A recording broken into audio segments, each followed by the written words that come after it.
The lights of the arena were blinding that night, yet for Akhmadaliev, the world inside the ropes felt strangely dim.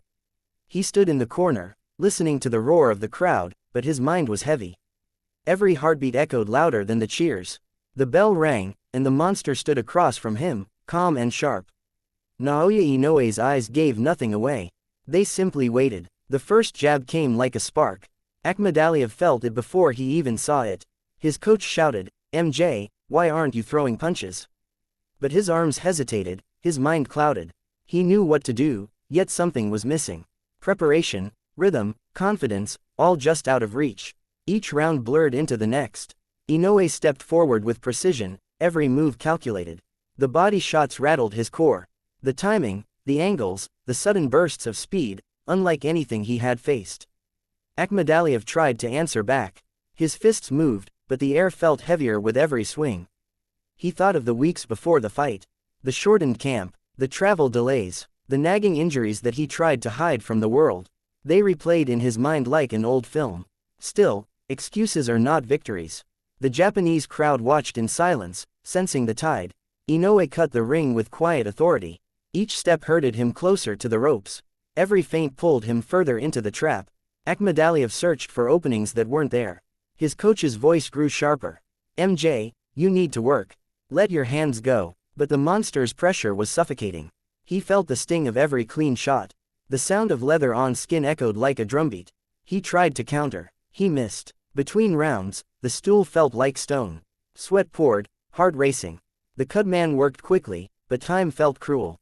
"I didn't have enough time to prepare," he muttered under his breath. A journalist nearby caught the words. They were not meant for the world, but they escaped anyway. Inoue remained unreadable. No grin, no arrogance, just relentless focus. His jab was a hammer, his body shots a message. The later rounds brought no mercy. Akhmadaliev's legs grew heavy. His breathing turned shallow. The crowd sensed inevitability. Every combination from Inoue landed with purpose. Every retreat from Akhmadaliev looked like surrender. But still he stood. Still he tried to fight. Pride demanded it. The final bell was a release and a punishment. The decision was not a surprise. Akhmadaliev had been beaten cleanly. Completely. The arena lights felt even brighter, almost mocking. His chest ached with more than pain. Reporters pressed forward. Cameras flashed. He spoke softly, "I didn't have enough time to prepare." Some would call it an excuse. Others would hear the truth beneath the words. Only he knew the weight behind them. Inoue's victory was absolute. Technique, timing, power, all on display. Akhmadaliev could only nod in respect. There was no shame in losing to a fighter like that. Yet the sting of regret lingered. Preparation, he thought again. Back in the locker room, silence settled. His team offered words of comfort. He heard them, but the night replayed in fragments. The missed counters, the moments he hesitated, the echoes of his coach shouting his name. Outside, the press still buzzed with questions. Inside, Akhmadaliev wrestled with answers. Would a longer camp have changed the outcome? Would sharper sparring have sharpened his mind? He would never know. But fighters always wonder. The monster moved on, eyes already toward the next challenge. Akhmadaliev sat with the weight of lessons learned. In boxing, time is everything. Time to train, time to adjust, time that he did not have. The night in Japan would stay with him.